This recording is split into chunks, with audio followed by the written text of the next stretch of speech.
Rétablir l'ordre constitutionnel et protéger les droits des Éthiopiens à vivre paisiblement. Ce vendredi, le Premier ministre éthiopien Abiy Ahmed a clarifié les objectifs de l'opération militaire dans la région du Tigré. Le chef adjoint de l'armée éthiopienne a pour sa part souhaité que ce conflit n'embrasse pas tout le pays. Notre pays est entré dans une guerre qu'il n'avait pas prévue. Cette guerre est honteuse. Elle est insensée.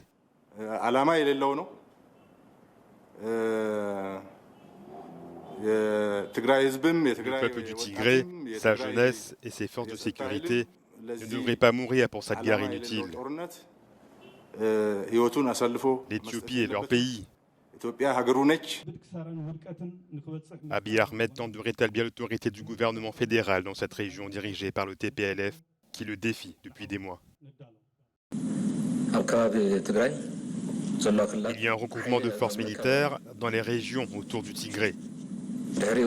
J'ai donc annoncé lors d'une conférence de presse que nous sommes encerclés. J'ai déclaré qu'ils ont décidé d'entrer en guerre et que nous devrions tous nous préparer à la déjouer.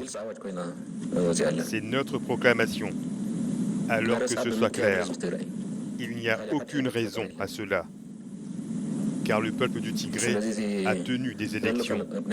Il n'y a rien de nouveau. C'est l'action d'un gouvernement qui essaie de résoudre, même si ce n'est pas possible, les différends politiques par la force, les armes et la guerre. C'est pourquoi il a déclaré la guerre au peuple du Tigré.